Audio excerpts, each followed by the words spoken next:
ওয়ালা তামুতুন্না ইল্লা ওয়া আনতুম মুসলিমুন।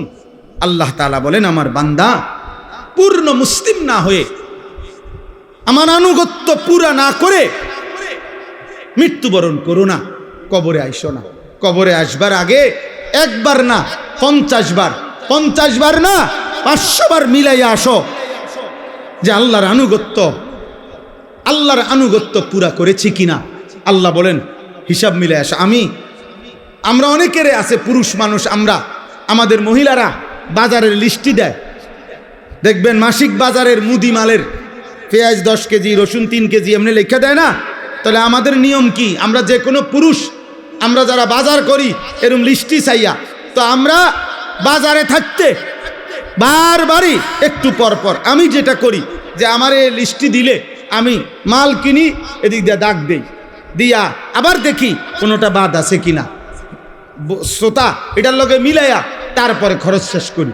যেই দোকানদারে মালটা দেয়, যেই মুদি দোকানদার যার কাছে আমরা লেখাইছি সোতা লেখায়, মানে এটার মধ্যে ওইও যখন ওই বস্তার মধ্যে বইরা মালটা দেয় সবটি মাইপা সারলে ওই এটার লগে মিলাই কিনা বলেন, এমনি এমনি কোনা দিয়ে দেয়, দাগ দেয় না, দাগ দিয়ে দিয়া হয়ে বস্তার মধ্যে মালটা বুঝাই দিয়া, এই যে মাল 13টা, এখানে দিছি 13টা, হুজুর এত দাম নেন। তাহলে আল্লাহ তাআলা বলেন ওয়ালা তামুতুন্না ইল্লা ওয়া আনতুম মুসলিমুন। আমার বান্দা, আমার আনুগত্য, আমার ইবাদত, আমার হুকুম দুনিয়ায় থাকতে মরার আগে মিলাইয়া আইসো, মিলাইয়া ডাক দিয়ে মিলাইয়া আইসো, মিলাইয়া কবরে আইসো, নাই তো 1 সেকেন্ডে কবরে টিকতে পারতাম না। এই জন্য যে আমি সব সময় বলি, চাচা মিয়া গপ মারে সাদুয়ানে বইয়া আল্লাহর রহমতে 3 ফুট বিদেশ পাঠাইয়া জিগুন বিয়া দিয়া লাইছি গদ্দুয়ার করে আমার শাল্লাহ। এখন আল্লাহর রহমতে আপনার দোয়ায় আর কোনো টেনশন নাই, ওনার মূল্যও কোনো দুঃখ নাই। না, আপনি মরেন আল্লাহর রহমতে, আপনি খুব দ্রুত সময় মরিয়া যান চাচা, আপনি মরিয়া না দেখবেন দুঃখ কাকে বলে। হ্যাঁ, কবর বুঝি বিদেশের হিসাবে, কথা বলে না, কবর বুঝি বিল্ডিংয়ের হিসাবে। তো এটি কি কইলেন আপনি? এগুলো কি শুনাইলেন মানুষের? আখেরাতের কথা কি দিয়ে বুঝাইলেন? বিল্ডিং দিয়া। নাউজুবিল্লাহ। আল্লাহ আমাদেরকে হেফাজত করেন।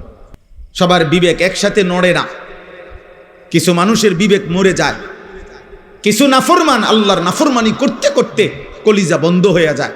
খোদার কসম, এটা কোরআনে আল্লাহ বলছে। পাপ করতে করতে, নামাজ না পড়তে পড়তে, আল্লাহকে সেজদা না দিতে দিতে, অশ্লীলতার, নাফরমানি, বেহায়াপনা, অসভ্যতার, নোংরামি করতে করতে খোদার কসম আল্লাহ বলেন অসংখ্য নাফরমানকে এক পর্যায়ে আমি তার অন্তর মোহর মেরে দেই, কান মোহর মেরে দেই, চোখে চূড়ান্ত পর্দা ফেলে দেই, আর কোনোদিন হেদায়েত দেই না। একদিন আমার ফেরেশতা দিয়া লাথি দিয়া জাহান্নামেই ফেলে দেই। হ্যাঁ, খাতামা আলা সামঈহি ওয়া কলবি ওয়া জাআলা আলা বাসারিহি গিশাওয়া। গুনাহ এই জন্য লম্বা করতে নাই, পাপকে দীর্ঘ করতে নাই। পাপের দীর্ঘ হইলে, গুনাহ লাগাতার হইলে সবচেয়ে বড় মুসিবত হইল, আর কোনোদিন যদি আল্লাহ ফিরার সুযোগ আল্লাহ না দেয়, তো পৃথিবীর সমস্ত পীর বুজুর্গ যদি বাইকটাও কাউরে খাওয়ায় আর হইতো না। আব্দুল কাদের জিলানীর আব্বাও যদি কবর থেকে আসে, মালিক যদি বলে তোরে আমি হেদায়েত দেব না, তো কায়নাতের সমস্ত পীর বুজুর্গ একসাথে তসবিহ পড়েও আপনারা আর হেদায়েত দিতে পারবে। আল্লাহ যাকে হেদায়েত দিবে না বলে ফেলে, তাকে আর কায়নাতের কেউ দিতে পারে না। যদি পারত তাহলে রাসূলুল্লাহ সাল্লাল্লাহু আলাইহি সাল্লাম আবু তালেবকে ঈমান দিতে পারতেন।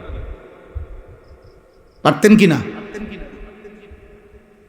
নবীজি সাল্লাল্লাহু আলাইহি ওয়াসাল্লামের চাইতে প্রিয় আল্লাহর মাখলুকের মধ্যে, আল্লাহর সৃষ্টির মধ্যে, আল্লাহর নিকটে এর চাইতে মাহবুব আর কেউ হইতে পারে? কথা বলে না। আর কেউ হয়েছে?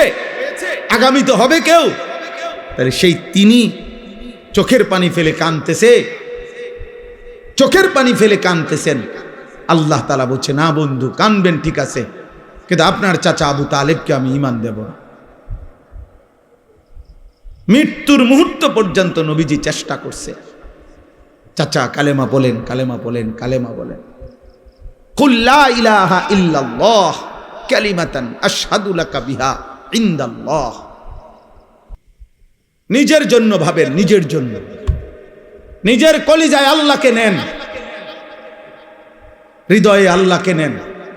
আমরা সবাই ব্যস্ত হয়ে গেছি অন্যরে হেদায়েত করার জন্য, সবাই আমরা ব্যস্ত হয়ে গেছি অন্যরে মোবাইল দিয়া দেখানোর জন্য। মনে হয় যেন আমি তো হুজুর আল্লাহর রহমতে আমনগো দোয়ায় জুনায়েদ বাগদাদি হয়েই গেছি, এখন আমি চেষ্টা করতে আছি অন্য মানুষেরে আব্দুল কাদের জিলানী বানাইতে। আমাদের ভাবটা এমন হয়ে গেছে, আমরা বেশি আত্মবোলা, আপন ভোলা, আপন ভোলা। আমি এখনো এই ছেলেদেরকে বলছি যে আব্বা তোমরা বলো, এশার নামাজ যখন চলতেছে, আমি যখন গেছি মসজিদে, আমার ডানে বামে আমি যে কয়জনরে দেখছি আমি ডাইকা মসজিদে পাঠাইছি। আমি তো তোমরা আয়োজক, তোমরা তোমাদের এই ছেলেগুলোরে ডাকছিলেন এশার নামাজের জন্য, মাগরিবের নামাজের জন্য ডাকছিলেন, ফজরের নামাজের জন্য ডাকছিলানি কোনোদিন? তাহলে কেউ যদি কাউকে আল্লাহর দিকে না ডাকে, একজন বক্তা বুঝি কুমিল্লার থেকে আইসা, ঢাকা সিটাং থেকে আইসা বুঝি সবাই রে জুনায়েদ বাগদাদি বানায় ফেলবে? এটা কি তাবিজ? এটা কি ফু? হ্যাঁ, যে আমি আপনার ঘরে ফু দিয়ে দিলাম, আপনারা এখন একটা ফু দেব, আপনারা দেখবেন সাথে সাথে আপনারা সবাই হয়ে গেছেন বাইজিদ বুস্তামিয়ার জুনায়েদ বাগদাদি। এটা এমন? এটা কি ম্যাজিক? এটা সার্কাস? এখানে আমাদের মেহনত চাই, আমাদের সম্মিলিত উদ্যোগ চাই, আমাদের সকলের আন্তরিক প্রচেষ্টা লাগবে ভাইয়া। আলহামদুলিল্লাহ, এটা এখন সুখের খবর, সফলতা, সুখবর এটা যে সারা বাংলাদেশে এখন পিচ্ছি পিচ্ছি ছেলেরা, সারা বাংলাদেশে আলহামদুলিল্লাহ। এটা বৃষ্টি আসার আগে ঠান্ডা বাতাস বয়, এটা নিয়ম। বৃষ্টির আগের বাতাস সবাই টের পায়, বুঝে। বৃষ্টির আগের বাতাসটাই ভিন্ন রকম হয়, বাতাসটা এত ঠান্ডা যে বাতাস এটা গায়ে লাগলেই মানুষ বুঝে বৃষ্টি আসতেছে। ঠিক তেমনি ভাবে সারা বাংলাদেশে তো আমরা আলহামদুলিল্লাহ দৌড়াই। আমরা দেখি এখন ক্লাস 6-এ পড়ে, 7-এ পড়ে, 8-এ পড়ে, এমন ছোট ছোট বাচ্চারাও আল্লাহর কোরআনের মাহফিল, দ্বীনি মাহফিল, এরকম নওজোয়ানরা, ছোট ছোট কিশোর বাচ্চারা মাহফিলের আয়োজন, দ্বীনি মজমার আয়োজন করতেছে। ইনশাআল্লাহ এটা বোঝা যায় যে ঠান্ডা বাতাস বইতেছে, আগামী দিনে ইসলামের পতাকা পৃথিবীময় উড়বে ইনশাআল্লাহ। দেখি সমাজ উল্লেখযোগ্য পরিবর্তন হবে। আমি বললাম একদিন পৃথিবীতে ইসলামের যখন চূড়ান্ত বিজয় ছিল, তখন দুষ্ট চরিত্রের মানুষকে মানুষ অবজ্ঞার দৃষ্টিতে দেখত। আজ যখন গুনার মাত্রা বেড়ে গেছে, তখন আপনাদের চোখে হুজুর আর মোল্লা এখন আপনাদের কাছে দুর্বল মনে হয়।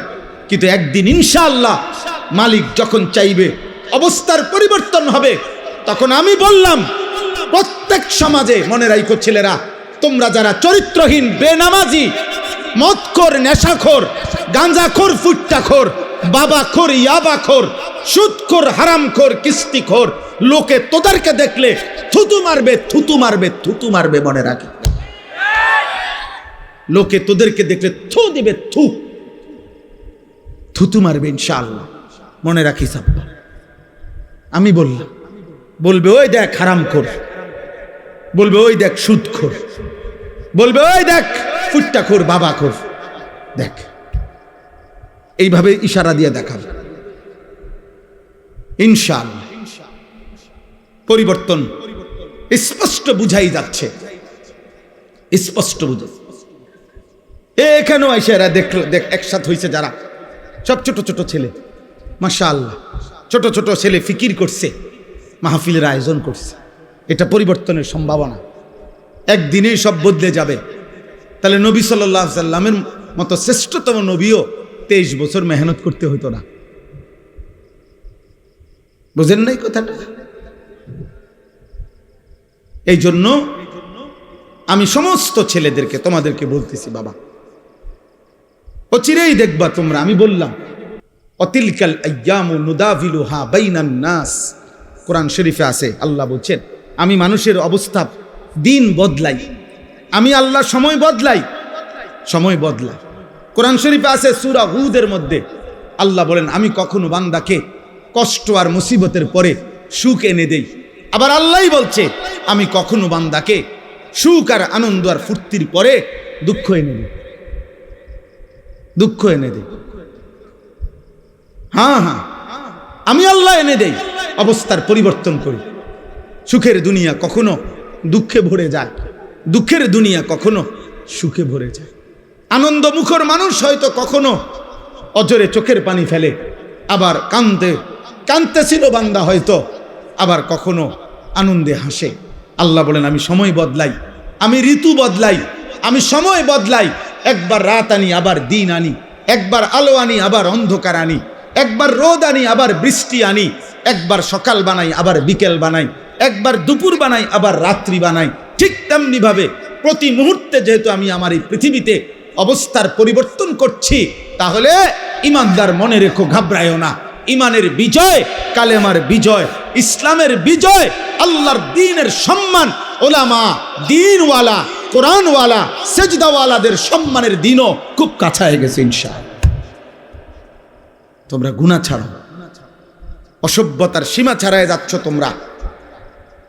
24 ঘন্টায় যাদের এক ওয়াক্ত নামাজ পড়তে মন চায় না, নাফরমান সন্তান, মনে রাখিস সীমা ছাড়ায় যাচ্ছ।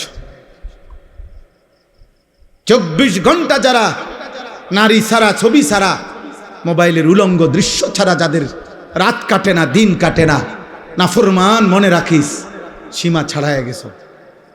এটা বাড়াবাড়ি, বাড়াবাড়ি, এটা বাড়াবাড়ি।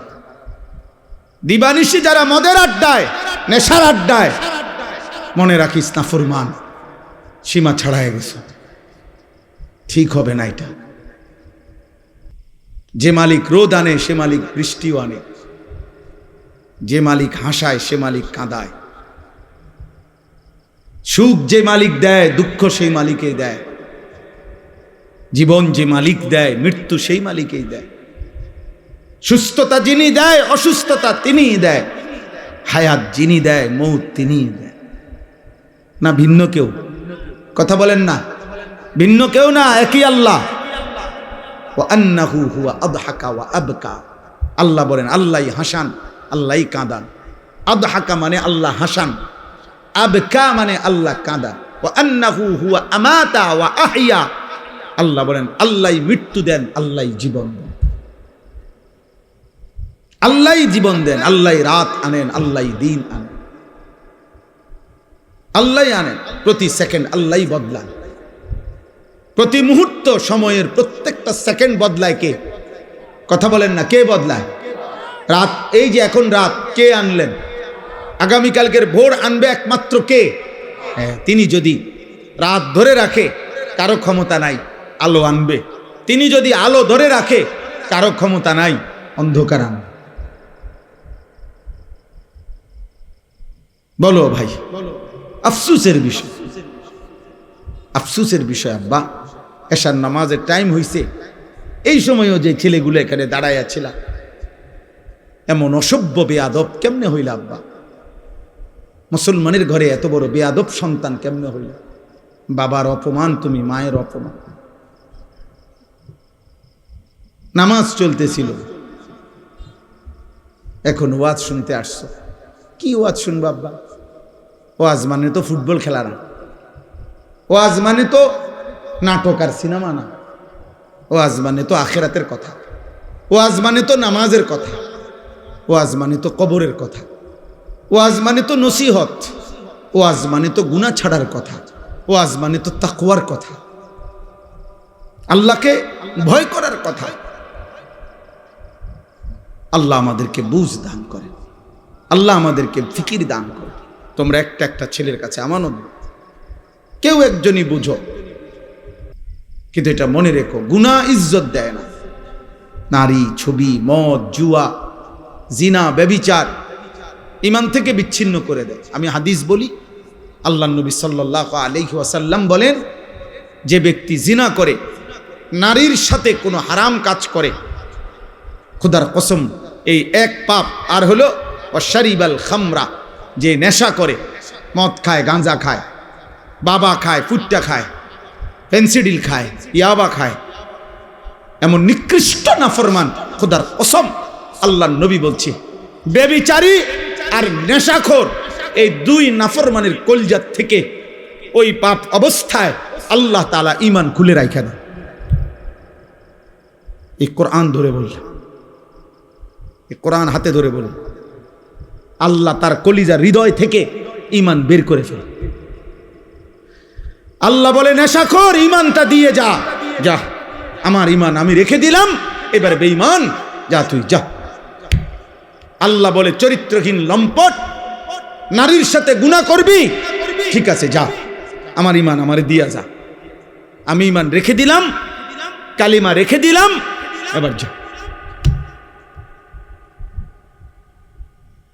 কি সাংঘাতিক কথা।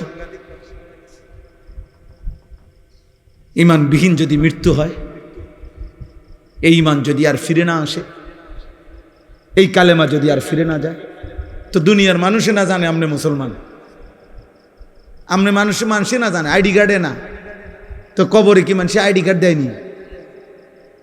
ভোটার আইডি কার্ড কবরে দেয়নি কেউ, জন্ম নিবন্ধন সনদ দিয়ে কোনো কবরে দরকার আসেনি। তো আসল সত্য জানে কে? আসল হাকিকত জানে কে? আল্লাহ। এজন্য কোরআনুল কারীমে আল্লাহ বলছে, বান্দা কোরবানি তো করছো সবাই, কিন্তু আসমানে পৌঁছছে কোনটা সেটা তো আমি আল্লাহ তাআলা বলে দিয়েছি, ওয়ালাকিন ইয়ানালুহুত তাকওয়া মিনকুম। তাকওয়া গুনাহমুক্ত জীবন।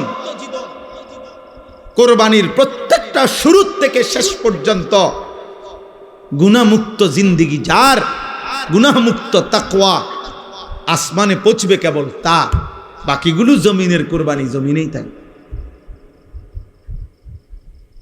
কোরবানি তো করছিল হাবিল, কোরবানি তো করছে কাবিল। পৃথিবীর আশ্চর্য গুরুত্বপূর্ণ কথা হলো, সর্বপ্রথম এই পৃথিবীতে দুইটা কোরবানি হয়েছে মাত্র। প্রথম দিন হাবিল আর কাবিল, কোরবানি হয়েছে মাত্র দুইটা। প্রথম দিন সর্বপ্রথম, সেই প্রথম দিনের দুইটা কোরবানির মধ্যেই আল্লাহ বলছে কোরআনে, ফাতুকুব্বিলা মিন আহাদিহিমা ওয়া লাম ইউতাকাব্বাল মিনাল আখার। একটা কোরবানি কবুল হলো, একটা কোরবানি কবুল হলো না।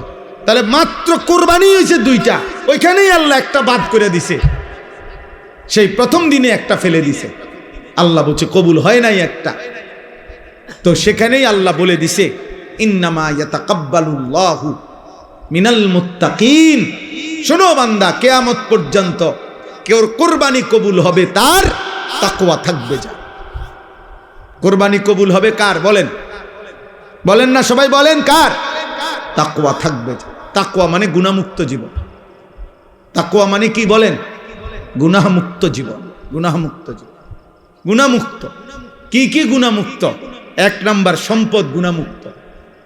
এজন্য সুদখোরের টাকায় কোরবানি হয় না, ঘুষখোরের টাকায় কোরবানি হয় না, কিস্তিখোরের টাকায় কোরবানি হয় না, প্রতিদিন বাজারে ব্যবসা করে যে ওজনে কম দেয় এই হারামখোরের টাকায় কোরবানি হয় না, মানুষকে নিয়মিত যে ঠকায়, প্রতিনিয়ত প্রতারণা করে, অবৈধ উপার্জন করে, হারাম রোজগার করে, এই হারামখোরের এই টাকায় কোরবানি আদায় হয়।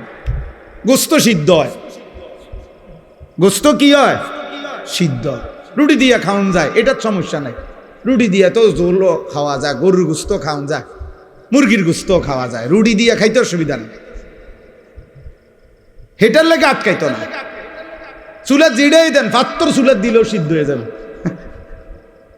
বোঝেন না কথা? পাত্তর দিলেও এটা কি হয়ে যাবে? নরম হয়ে যাবে। পাত্তর নরম হয় না আগুনের মধ্যে, নয় চুন বানায় কি দিয়া? পাত্তর দিয়ে তো বানায়। আমি নিজ চোখে দেখছি, সুনামগঞ্জ ছাতক চুনের ফ্যাক্টরি, এরম বড় বড় পাথর, এগুলোই ভাঙ্গা ভাঙ্গা, এগুলোই কি হয়? চুন বানায়। পাথর এই আগুনের মধ্যে গলে গলে নরম হয়, এগুলোর মধ্যে মেডিসিন কেমিক্যাল দেয়, তো এরপরে চুন হয়। এই জন্য মূলত যে চুন খায় সে পাথরে খায়। হ্যাঁ হ্যাঁ, আমা সত্য কথা এটা, আপনি জিজ্ঞাসা করেন নাই। তাইলে সিদ্ধ হবে, রুটি দিয়া খাওয়া যাবে আব্বা, কিন্তু গুনাহমুক্ত না হলে আসমানে যাবে না। ইন্নামা ইয়াতাকাব্বালুল্লাহু মিনাল মুত্তাকিন, নিশ্চয়ই আল্লাহ কোরবানি কবুল করবে তার, তাকওয়া থাকবে যার। সমস্ত আমলের মধ্যে এই কথাটাই আজকে পড়ছি, সমস্ত ইবাদতের মধ্যে এক মুসলমান, খোদার কসম, এক মুসলমানের জিন্দেগীর সব কিছুতে মনে রাখতে হবে তাকওয়া হলো তার প্রধান তার নজর। আমি মুসলমান, আমার ওযু, গোসল, নামাজ, রোজা, হজ, যাকাত, ঈদ, কোরবানি, জিকির, তেলাওয়াত, দান, সাদাকা, আমার ঘর, আমার সংসার, আমার বউ, আমার ছেলে মেয়ে, আমার বাজার, আমার ব্যবসা, আমার প্রবাস জীবন, আমার দেশের জীবন, আমার চাকরি, আমার রাজনীতি, আমার সংসার, যা করছি মুসলমান যদি পরিচয় থাকে তাকে খেয়াল রাখতে হবে গুনাহ যেন না হয়, গুনাহ যেন না হয়, গুনাহ যেন না হয়, গুনাহ যেন না। তাকওয়া, এরই নাম তাকওয়া। তাকওয়া শুধু কুরবানিতে না, তাকওয়া নামাজেও, তাকওয়া রোজাতেও, তাকওয়া হজ্জেও, তাকওয়া জিকিরেও, তাকওয়া তেলাওয়াতেও, তাকওয়া কোরআনুল কারীমের তেলাওয়াতেও, তাকওয়া দান সাদকাতেও, তাকওয়া রাজনীতিতেও, তাকওয়া সংসারেও, তাকওয়া স্বামী স্ত্রীর মেলামেশাতেও, তাকওয়া ছেলেপেলের ক্ষেত্রেও, তাকওয়া উপার্জনের সব ক্ষেত্রে, সর্বত্র। যুবক বলো, কিশোর বলো, নারী বলো, পুরুষ বলো, আমি হুজুর, আপনারা পাবলিক বলেন আর হুজুর বলেন, অলি বলেন আর মুরিদ বলেন, যাই বলেন, মুসলমান মাত্রই জরুরি তাকওয়া, তাকওয়া, তাকওয়া। গুনাহমুক্ত থাকা, আমিও আপনিও, আমিও কি হুজুরও, পাবলিকও, বক্তাও শ্রোতাও, ছোট বড় সবাই গুনাহমুক্ত থাকা। প্রিয় ভাই আমার, মুসলমানের সন্তান, তোমাদেরকে অনুরোধ করছি, গুনায় ভরা এই জিন্দেগি কোনো জীবন না, এটা কোনো জীবন না রে আব্বা। নারী, ছবি, মদ, জুয়া, চুরি, ডাকাতি, জিনা, ব্যভিচার, গান, বাদ্য, অশ্লীলতা, সুদ, ঘুষ, কিস্তি, হারাম রোজগার, এটা কোনো মুসলমানের জীবন না। এ জীবন হাইওয়ানের জীবন, এ জীবন পশুর জীবন, এ জীবন চতুষ্পদ জন্তুর জীবন। হ্যাঁ, রাগ করলো এটাই কথা, অভিমান করলো এটাই কথা, এটাই সত্য। আল্লাহ কোরআনুল কারীমের মধ্যে বলছে, যে মানুষের অন্তর আমি আল্লাহকে নিয়ে ভাবে না, যে মানুষের কান আমি আল্লাহর কথা শুনে না, যে মানুষের চোখ আমার আয়াত দেখে না, খোদার কসম আল্লাহ বলছে উলাইকা কাল আনআম, এই মানুষগুলো জানোয়ারের মতো। কিসের মতো বলেন না? আল্লাহ কোরআনে বলছে। আপনি কার সাথে রাগ করবেন? আজকে আমি হাদিস পড়ছি বিকালবেলা বাসায়, আশ্চর্য কথা শুনেন। একটা ছোট্ট বিষয়, আপনি এটারে আপনার কাছে মনে হবে একটা ছোট্ট বিষয়। নামাজি ব্যক্তির সামনে যে সূত্রা দেয়, এটা বুঝেননি আপনারা? মানে নামাজি ব্যক্তির সামনে দিয়ে যাতে কেউ না যায়, কথা বুঝছেন কিনা? এই সামনে একটা ছোট কাঠি কিছু একটা দেয় না মানুষ, এই সূত্রা, এই যে এটাকে কয় সূত্রা কয় আরবিতে। মানে নামাজি ব্যক্তির সামনে কমপক্ষে সেজদার জায়গাটুকু পার করে একটা কিছু থাকা, যাতে করে এই নামাজির এই সামনে কোনো মুসলমান যাতে কি না যায়। তো নবীজি বলছেন, যদি কোনো ব্যক্তি জানতো যে নামাজি ব্যক্তির সামনে দিয়ে অতিক্রম করা কি পরিমাণ গুনাহ, যদি এটা বুঝতো, তাইলে প্রয়োজনে 40 বছর টানা দাঁড়াইয়া থাকে। এক হাদিস। আরেক হাদিসে আবু হুরায়রার হাদিস হলো যে নবীজি বলছেন, তাহলে সে প্রয়োজনে মিআতু আমিন, 100 বছর হইল দাঁড়াইয়া থাকতো, তবু অতিক্রম করতো না। এটা হলো একটা কথা। হাদিসের দ্বিতীয় অংশ আরো মারাত্মক। এই সামান্য এই বিষয়টা যে নামাজি ব্যক্তির সামনে দিয়ে যেন অতিক্রম না করে, নবীজি বলেন, তোমাদের নামাজের সামনে যদি কেউ অতিক্রম করতে চায়, তোমরা তাকে হাত দিয়ে প্রয়োজনে বাধা দাও। যদি বাধা না মানে, তাহলে তুমি তোমার শক্তি প্রয়োগ করো, মানে হাত জোর করে ধরে রাখো, যেন কোনোভাবে তোমার হাত ধাক্কাইয়া সে যাইতে না পারে। নবীজি বলেন এরপরে শব্দ, ফাইন্নামা হুয়া শাইতানুন, শাইতানুন। খোদার কসম নবী বলে, এই সামনে দিয়ে যে লোকটা চলে যাইতেছে নিশ্চয়ই সে শয়তান। কারে বলছে? এ মানুষ এটারে বলছে,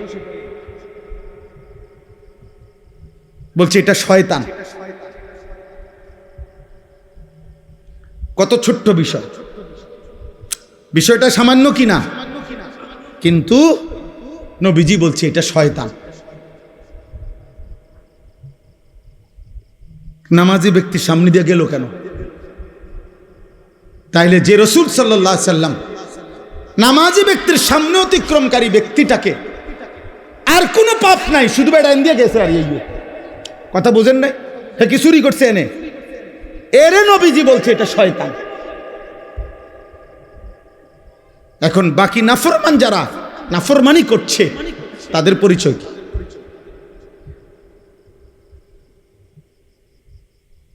তাদের পরিচয় কি? নাউজুবিল্লাহ।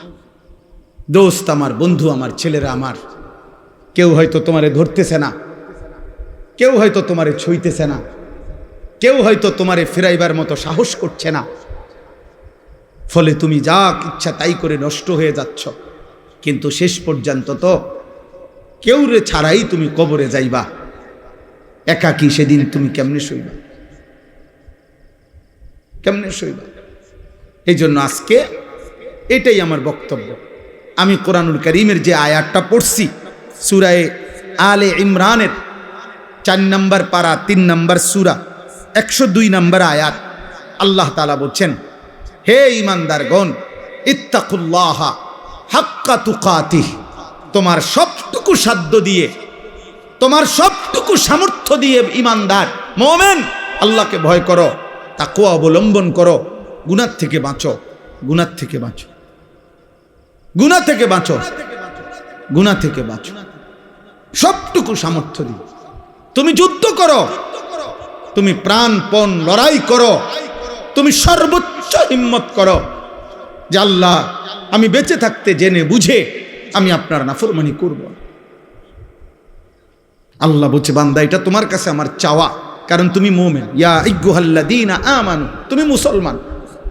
তুমি হিন্দু হইলে আমি বলতাম না, তুমি ইহুদির বাচ্চা হইলে তোমার আমি বলতাম না, তুমি খ্রিস্টান হইলে আমি বলতাম না, তুমি বৌদ্ধ হইলে আমি বলতাম না, তুমি যদি বলতা তুমি মুরতাদ, নাস্তিক, বেঈমান, আল্লাহ বলে তাইলে আমি তোমারে বলতাম না, কিন্তু তুমি বলছো তুমি মুসলমান, এই জন্য তোমাকে বলছি। এখন আমরা যারা এখানে দাঁড়ায়া বসে আছি, আমরা নিজেকে মুসলমান বলি তো? কথা বলে না? ছেলেরা বলো না তোমরা মুসলমান? সবাই বলো তো। তোমাদেরকে আল্লাহ বলছে ইত্তাকুল্লাহা হাক্কা তুকাতি, আল্লাহকে ভয় করো। আল্লাহ গুনাহ ছেড়ে দাও। আল্লাহকে ভয় করার প্রথম তর্জমা গুনাহ বর্জন করো। এই জন্যই তো বলছে আল্লাহ, যদি গুনাহই ছাড়তে না পারো বান্দা, তা আমার ঈমান আমারে দিয়া দাও, লাগবে না, যা। তোমার মতো 2-4 জন নষ্ট মানুষ ঈমানদার না হইলেও আমার আখিরাতে অসুবিধা হবে না, আমার জান্নাতেও লোকের ঘাটতি হবে। এই জন্য নবীজি বলছে যে মদখোরের কলিজার থেকে, নেশাখোরের কলিজার থেকে আল্লাহ ঈমান রাইখা দেয়, যা দিয়া যা। জিনা ব্যভিচার করে যে নারীর সাথে, হারাম প্রেম, হারাম সম্পর্ক, অশ্লীলতা যে করে, আল্লাহ তার হৃদয় থেকে ঈমান রেখে দেয়, যা আমার ঈমান আমার দিয়া যা, যা যা বেঈমান, এবার যা বাইর। আল্লাহ নবী, আল্লাহ কোরআনে বলছেন, হে সুদখোর, আমি আল্লাহর সাথে সুদ খাচ্ছ, ঠিক আছে খাও, শুধু মনে রেখো আমি আল্লাহর সাথে যুদ্ধের ঘোষণা শুনে নাও, তোর লগে আমি যুদ্ধ করুম, দেখি তুই আমার সাথে যুদ্ধ কইরা তোর অভাব কেমনে মিটাস, আমি আল্লাহ আমি থাকতে তোর আমি দেখো। খোদার কসম, এটা কোরআনের আয়াত। আল্লাহ সুদখোরকে ডাইরেক্ট বলছে, তোর লগে আমি যুদ্ধ করলাম, যুদ্ধের ঘোষণা দিলাম, আমি তোর অভাব দূর করব না, চাই তোর কোন আব্বা তোর অভাব দূর করে আমি দেখো, তোর কোন বাপে আছে। এই জন্য পৃথিবীর একটা সুদখোর আজ পর্যন্ত সুখের কোনো দাবি করতে পারে নাই। লোনের পর লোন নিতেছে, টাকার পর টাকা নিতেছে, একটা পর্যায়ে দেউলিয়া হইয়া, একটা পর্যায়ে দেউলিয়া। কালকে রাত্রে, গতকালকে রাত্রে, আহা, একজনের কথা আমারে বলতেছে, একজন শুনাইছে, দোয়া চাইছে যে হুজুর লোন নিতে নিতে, সুদ নিতে নিতে 400 কোটি টাকা নিছে, নিয়ে একসাথে বড় বড় প্রকল্প 6টা কোটি কোটি টাকা খরচ করে এক একটাতে ব্যয় করে সাজাইছে। এখন যারা টাকা নিছে দিছে উনারে, সবাই একসাথে টাকা খুঁজতেছে। এখন সে সুদের টাকা সুদ করবে নাকি বেচা কিনা কইরা টাকা উঠাবে, পুঁজি আনবো না লাভ আনবো, কোনো কিছু নাই। একেবারে কসম শুনাইতেছে যে শেষ পর্যন্ত এখন দেউলিয়া হইয়া বাড়ি ছাড়া।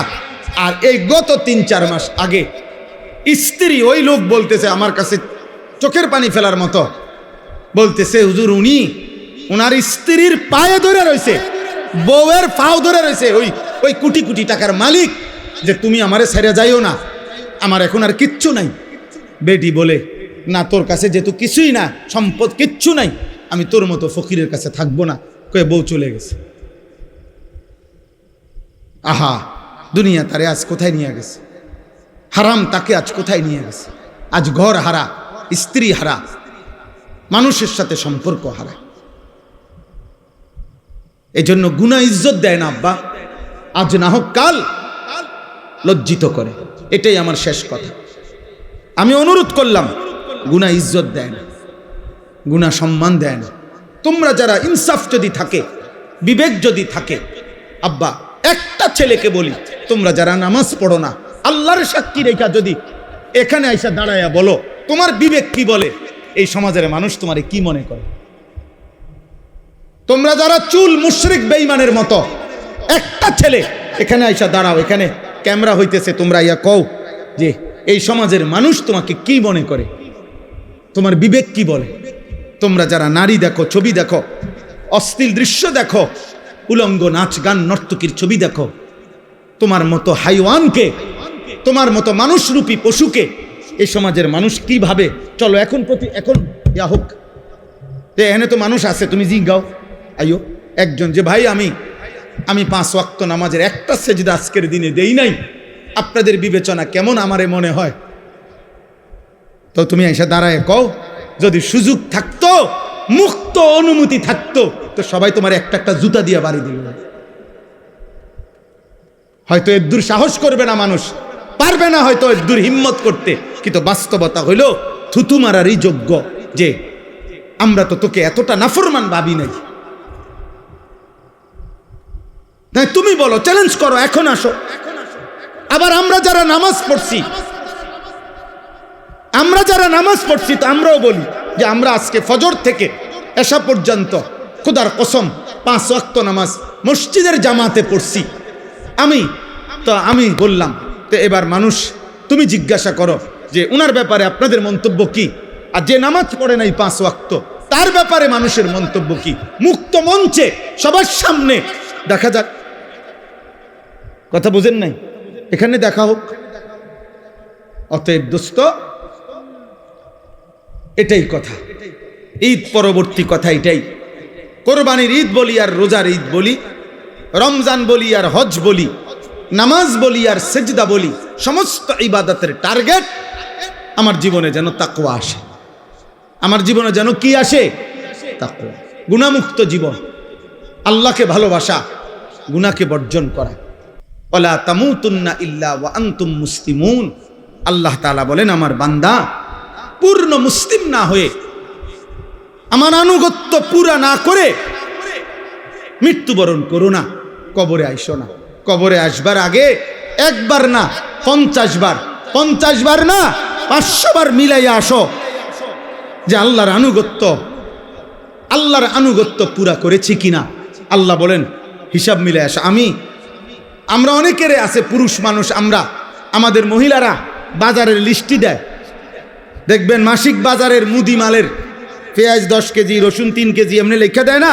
তাহলে আমাদের নিয়ম কি? আমরা যে কোনো পুরুষ, আমরা যারা বাজার করি এরকম লিস্টি চাইয়া, তো আমরা বাজারে থাকতে বারবারই একটু পর পর আমি যেটা করি যে আমার এই লিস্টি দিলে আমি মাল কিনি, এদিক দিয়ে দাগ দেই, দিয়া আবার দেখি কোনোটা বাদ আছে কিনা, শ্রোতা এটার লগে মিলাইয়া তারপরে খরচ শেষ করি। যেই দোকানদারে মালটা দেয়, যেই মুদি দোকানদার যার কাছে আমরা লেখাইছি শ্রোতা লেখায়, মানে এটার মধ্যে ওইও যখন ওই বস্তার মধ্যে বইরা মালটা দেয় সবটি মাইপা সারলে ওই এটার লগে মিলাই কিনা বলেন, এমনি এমনি কোনা দিয়ে দেয়, দাগ দেয় না, দাগ দিয়ে দিয়া হয়ে বস্তার মধ্যে মালটা বুঝাই দিয়া, এই যে মাল 13টা, এখানে দিছি 13টা, হুজুর এত দাম নেন। তাহলে আল্লাহ তাআলা বলেন ওয়ালা তামুতুন্না ইল্লা ওয়া আনতুম মুসলিমুন, আমার বান্দা, আমার আনুগত্য, আমার ইবাদত, আমার হুকুম দুনিয়ায় থাকতে মরার আগে মিলাইয়া আইসো, মিলাইয়া ডাক দিয়ে দিয়া মিলাইয়া আইসো, মিলাইয়া কবরে আইসো, নাই তো 1 সেকেন্ডে কবরে টিকতে পারতাম না। এই জন্য যে আমি সব সময় বলি, চাচা মিয়া গপ মারে সাদুয়ানে বইয়া আল্লাহর রহমতে 3 ফুট বিদেশ পাঠাইয়া জিগুন বিয়া দিয়া লাইছি গদ্দুয়ার করে আমার শাল্লাহ। এখন আল্লাহর রহমতে আপনার দোয়ায় আর কোনো টেনশন নাই, ওনার মূল্যও কোনো দুঃখ নাই। না, আপনি মরেন আল্লাহর রহমতে, আপনি খুব দ্রুত সময় মরিয়া যান চাচা, আপনি মরিয়া না দেখবেন দুঃখ কাকে বলে। হ্যাঁ, কবর বুঝি বিদেশের হিসাবে, কথা বলে না, কবর বুঝি বিল্ডিংয়ের হিসাবে। তো এটি কি কইলেন আপনি, এগুলো কি শুনাইলেন মানুষের? আখেরাতের কথা কি দিয়ে বুঝাইলেন? বিল্ডিং দিয়া। নাউজুবিল্লাহ, আল্লাহ আমাদেরকে হেফাজত করেন। মাটিতে বসার মধ্যে সবচেয়ে বেশি আনন্দ, কারণ মাটির মানুষ মাটিতে বসার মধ্যেই তৃপ্তি, মাটিতে বসার মধ্যেই আমাদের মূল তৃপ্তি, মাটির সাথে সম্পৃক্ততা, এটা আমাদের আসলের সাথে মূলের সাথে সম্পৃক্ততা। মিনহা খালাকনাকুম ওয়া ফীহা নুঈদুকুম ওয়া মিনহা নুখরিজুকুম তারাতান উখরা। আল্লাহ তাআলা তো এটাই শিখাইছে, এই মাটি থেকেই তোমাদেরকে সৃষ্টি করেছি, এই মাটিতেই আবার তোমাদেরকে কবরে ফিরিয়ে আনবো, এই মাটি থেকেই আবার একদিন তোমাদেরকে আমি হাসরের ময়দানে উঠাবো। কাজে তুমি চাইলেও বান্দা মাটির থেকে সম্পর্ক তুমি নিজেকে বিচ্ছিন্ন করতে পারবা। বিল্ডিং তোমার 80 তলা হোক, মাটিতেই ফিরতে হবে। বিল্ডিং তোমার রাজপ্রাসাদ হোক, একদিন তোমাকে কোথায় ফিরতে হবে? মাটিতেই ফিরতে। ওয়া ফীহা নুঈদুকুম, এই মাটিতেই তোমাকে ফেরত নিয়ে আসবে। এই জন্য মাটির সাথে সম্পৃক্ততা, এটা তো আমাদের মূলের সাথে সম্পৃক্ততা। এই জন্য মাটিতে বসার মধ্যে কোনো লজ্জাও নাই, সংকোচও নাই, এবং কারণ এটাই আমাদের মূল বাস্তবতা। একদিন আমাকে লম্বা সময়ের জন্য এই মাটিতেই শুয়ে থাকতে হবে। তাহলে বলতেছিলাম যে আল্লাহর কথা যদি মনোযোগ দিয়ে, ও ওমরের কথা বলতেছিলাম, তো বোন এবং বোন জামাইকেও এবার আচ্ছাতরে মারছে, কেন? কালেমা গ্রহণ করল। তাহলে অপরাধের উপরে অপরাধ, পাপের উপরে আরো পাপ। একে তো তরবারি হাতে রওনা দিয়েছে, নবী সাল্লাল্লাহু আলাইহি সাল্লামকে হত্যা করবে, এটা যে কল্পনা করছে, এটাও তো কত বড় পাপ, কত বড় গুনাহ। আবার এই কালেমা গ্রহণ করার অপরাধে বোন আর বোন জামাইকে আচ্ছাতরে রক্তাক্ত করে ফেলছে। কিন্তু ওমর একটা কাজ করে ফেলছে, অল্প একটু কাজ। সেটা হলো যখন রাগ থামছে, মারতে মারতে বল ফিরে গেছে, তখন ওমর রাদিয়াল্লাহু তাআলা আনহু ওনার বোনকে, বোন জামাইকে বলছে একটা কথা, যে তোমরা কি পড়তেছিলা সে শোনাও। আমি যখন ঢুকতেছি তখন শুনতেছিলাম তোমরা কি যেন পড়তেছিলা, এগুলা কি পড়তেছিলা ওটা কও। এ আরশ আজিমের মালিক আল্লাহ তাআলা বলে, বান্দা ওমর, এটুকু আগ্রহ দেখাইছো আমার কোরআন শুনবার জন্য, যা হেদায়েত দিয়ে দিলাম। এরপরেই আল্লাহর কোরআন শুনছে এবং কিছুক্ষণের মধ্যেই নবীজির কাছে গিয়ে এই কোরআন শুনে কালেমা পড়ে মুসলমান হয়ে গেছে। তাহলে একটু আগ্রহ দেখাইছে, ফাঁকি দিয়া এতক্ষণ তো যা করছে সব উল্টা পাল্টাই করতেছিল, কিন্তু এখানে এসে একটু আগ্রহ দেখাইছে যে কি পড়তেছিলি তোরা সেটা শোনা। আল্লাহ তাআলার এটুকুই ভাল লাগছে। তো আল্লাহ তাআলা এইটুকু আগ্রহের বিনিময়ে এত বড় গুনাহ করতে রওনা দিছে, হত্যা করবে নবীকে, নাউজুবিল্লাহ। এত বড় পাপের সংকল্প করে যে রওনা দিছে, এবং এখনো বোন আর বোন জামাইকে এভাবে মারছে, অন্যায় করছে, কিন্তু ওই যে বললাম একটু আগ্রহ দেখাইছে, আল্লাহর কথা শুনতে চাইছে, আল্লাহ তাআলা এর বরকতেই হেদায়েত দিয়ে দিছে। সূরা তাহা কোরআনের একটা সূরা আছে, ওই সূরার কিছু অংশ তেলাওয়াত করছে। ওমর রাদিয়াল্লাহু তাআলা আনহু বলছে, থামো, আর লাগবে না, যা বুঝার আমি বুঝেছি, চলো মুহাম্মদের কাছেই যাই। তো বোন আর বোন জামাই বলছে, কেন যাইবা? বলছে, আর গর্দান নিতে না, এবার আমার গর্দানই মুহাম্মদের কদমে দিয়ে দাও। তে এরপরে কালেমা পড়ে মুসলমান হয়েছে। কোরআনুল কারীমের মধ্যে সূরা হুদের মধ্যে আছে, মক্কার কাফেররা নবীজিকে বলতো, মুহাম্মদ তুমি যে আমাদেরকে কালেমার দাওয়াত দিচ্ছ, আমরা মেনে নিতাম যদি তোমার কাছে বিপুল পরিমাণ অর্থ ভাণ্ডার থাকতো, বিপুল পরিমাণ টাকা পয়সা ধন ভাণ্ডার যদি থাকতো, তাইলে আমরা তোমাকে গ্রহণ করতাম। কারণ তখন তো একটা লাভের সম্ভাবনা আছিল যে তোমার দলভুক্ত হইলে অনেক কিছু টাকা পয়সা, খাদ্য খাবার বরাদ্দ পাওয়া যাবে। মানুষ নেতার পিছে ঘুরে উপাস থাকার জন্য, ঠিক না? নেতার পিছনে ঘুরে কেন? উপাস থাকার জন্য, খাওয়া, চুরি, যত রকমের ডাইন বাম ৯-৬ পাওয়া যায়, এই সমস্ত ভোগ করার জন্য, এটাই পিছনে পিছনে ঘুরার মাকসাদ। ইল্লা মাশাআল্লাহ, হ্যাঁ যদি কেউ ভিন্ন থাকে, থাকতেই পারে, লাখের মধ্যে, হাজারের মধ্যে, কোটির মধ্যে ভিন্ন কেউ উত্তম, সব জায়গায় সব ক্ষেত্রেই আছে, ছিল, থাকবে। তো এরাও বলতে লাগলো যে তোমার দলভুক্ত হইতাম, তবে যদি তোমার কাছে ধনভাণ্ডার থাকতো। কিন্তু তোমার তো তেমন কিছু নাই, মক্কায় তো আমরা চিনি তোমারে, তোমার বাপও নাই, মাও নাই, তুমি যে এই চাচা আবু তালেবের ঘরে লালিত পালিত হও, উনিও দুর্বল মানুষ আর্থিকভাবে, তাহলে কি বুঝছে তোমারে অনুসরণ করব? ২ নাম্বার, মক্কার কাফেররা বলতো, দ্বিতীয়ত আমরা তোমাকে অনুসরণ করতাম যদি দেখতাম তোমার সাথে আল্লাহর পক্ষ থেকে সরাসরি ফেরেশতা তোমার সাথে থাইকা মুখামুখি আম করে বলতেছে যে হ্যাঁ আল্লাহর নবী, আমি ফেরেশতা বলতেছি। এরকমও যদি আমরা ডাইরেক্ট দেখতাম ফেরেশতা বলতেছে তোমার পক্ষে, তাইলেও অনুসরণ করতাম, কিন্তু এইটাও তো দেখি না, সম্পদও নাই, আবার কোনো ফেরেশতাও তোমার সাথে নাই, দেখি না আমরা, তো আমরা কি বুঝে তোমার অনুসরণ করতাম?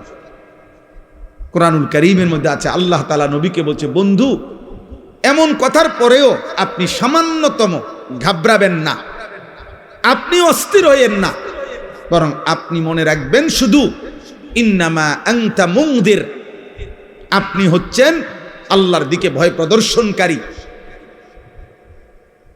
আপনি ইন্নামা আনতা নাযীর, আপনি ভয় প্রদর্শনকারী। আপনার দায়িত্ব জাহান্নামের ভয় দেখানো, আপনার দায়িত্ব কবরের ভয় দেখানো, আপনার দায়িত্ব আখিরাতের ভয় দেখানো, আপনার দায়িত্ব আল্লাহর ভয় দেখানো, এটা আপনার জিম্মাদারি, আপনার দায়িত্ব আপনি শতভাগ গুরুত্ব দিয়ে আদায় করেন। এবার পরিবর্তন হইল কয়জন, হইল না কয়জন, বদলাইল কয়জন, বদলাইল না কয়জন, এর কোনোটা আপনার জিম্মাদারি না, সেটা আমি আল্লাহর ফয়সালা, ওইটা আমি দেখব, ওইটা আমি দেখব। তাইলে আল্লাহ তাআলাই এই নিজাম বলে দিচ্ছেন যে নিয়ম হলো এটাই, আল্লাহর কথা বলতে থাকা, আমার দায়িত্ব বলতে থাকা। পরিবর্তন হবে কে, হবে না, বদলাবে কয়জন, বদলাবে না কয়জন, খোদার কসম বাবা, এটা আল্লাহর ফয়সালা। এই জন্যই যে তোমরা যারা নামাজ পড়ো না, তোমরা যারা গুনার মধ্যে লিপ্ত আছো ছেলেরা, তোমাদের কারো পরিবর্তনই আমার হাতে না, আব্দুল কাদের জিলানীর হাতেও না, কারো হাতে না। এমনকি খুদ নবী সাল্লাল্লাহু আলাইহি সাল্লামের হাতেও কারো পরিবর্তন ছিল না। সমস্ত সিদ্ধান্ত একক একজনই, শুধু আল্লাহর হাতে। শুধু কার হাতে?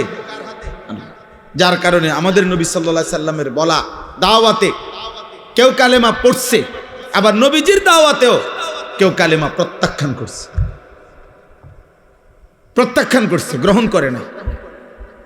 কেউ এক কথাতেই কালেমা পড়ছে। আবু বকর সিদ্দিক রাদিয়াল্লাহু তাআলা আনহুকে প্রথম যখন দাওয়াত দিছে নবীজি, প্রথম কথাতেই আবু বকর কালেমা পড়ে মুসলমান হয়েছে। মানে দুই কথা কোন লাগছে না। আবার কাউকে 23 বছর পুরা বুঝাইছে। নবীজি সাল্লাল্লাহু আলাইহি সাল্লামের ইন্তেকাল পর্যন্ত 23 বছরেও ওই নাফরমান কালেমা গ্রহণ করে না, বরং 23 বছরই বিরোধিতা করে গেছে। তাহলে কি বোঝা গেল? ফয়সালা কার হাতে? আল্লাহর হাতে। আল্লাহর হাতে। নবীজি সাল্লাল্লাহু আলাইহি সাল্লাম বলেছেন যতজনকে, আশা করছেন সবার জন্যই কালেমা। নবীজি একজন উম্মত কালেমা ছাড়া থাকুক, নবীজি সাল্লাল্লাহু আলাইহি সাল্লাম 1 সেকেন্ডের জন্য এটা চায় নাই। একজন উম্মত জাহান্নামে যাক, আল্লাহর নবী বলছে উম্মত আমি কোনোদিন স্বপ্নেও এটা চাই নাই। আমি চেয়েছি আমার শেষ উম্মতটাও জাহান্নাম থেকে বেঁচে যাক, জাহান্নাম থেকে বেঁচে যাক। নবীজি বলছে আমি তো চূড়ান্ত খুশি হব সেদিন আমার আল্লাহর নিকটে আমার শেষ উম্মতটাকেও জাহান্নাম থেকে বাঁচাইতে পারবো যেদিন। এইভাবে নবী সাল্লাল্লাহু আলাইহি সাল্লামের আগ্রহ ছিল।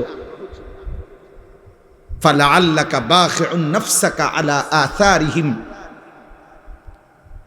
ভাইয়া না বসলে ফায়দা হবে না, এই দাঁড়াইয়া থাইকা লাভ হইতো না আর কি, বলে নিলাম আর। আপনি বুঝতেন না, দাঁড়াইয়া ওয়াজ কলিজায় ঢোকে না, তামসা সাউন্ড যায় শুধু আর। যাইবার সময় চটফুটি খাইয়া যাবেন গাড়ি।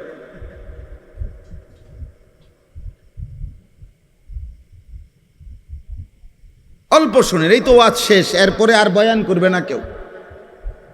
তাইলে তার মানে আধা ঘন্টা 40 মিনিট সর্বোচ্চ, এরপরে আমি এমনি শেষ করে দেবো ইনশাআল্লাহ।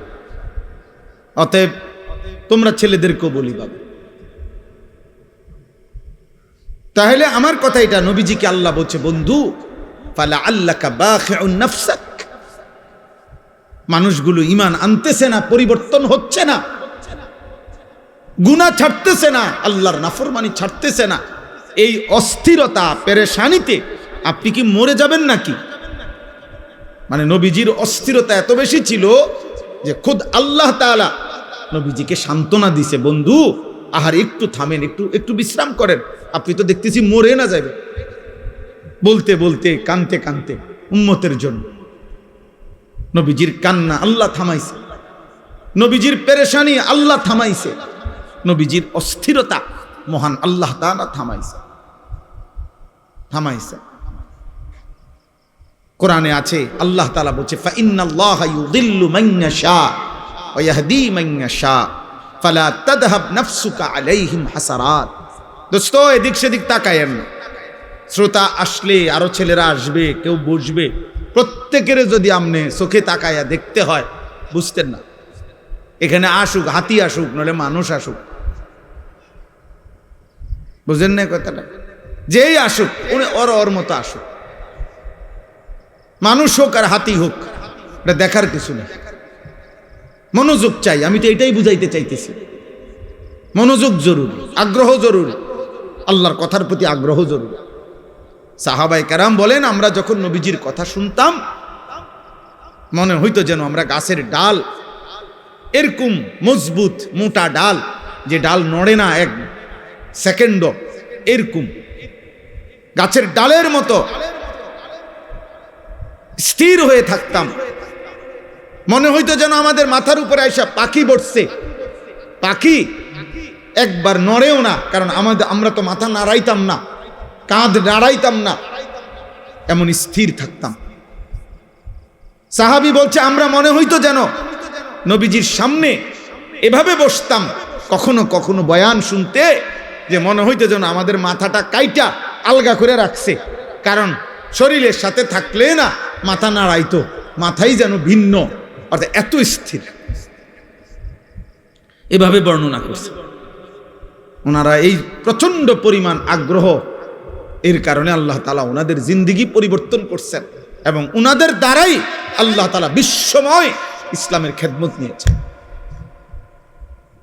আমরা তো অধিকাংশ মুসলমান আব্বা নিজের এই পেট পিঠ, নিজের এই ছোট্ট একটু শরীর, এটুকুর সাজ সজ্জা, এটুকু শরীরের আরাম আয়েশ ভোগ বিলাসিতা, এই পেশাব পায়খানা আর এই পেটের চাহিদা আর লজ্জাস্থানের চাহিদা, আহা, বহু নিকৃষ্ট মানুষের জিন্দেগির 24 ঘন্টা হয় পেটের চাহিদা নয় লজ্জাস্থানের চাহিদা।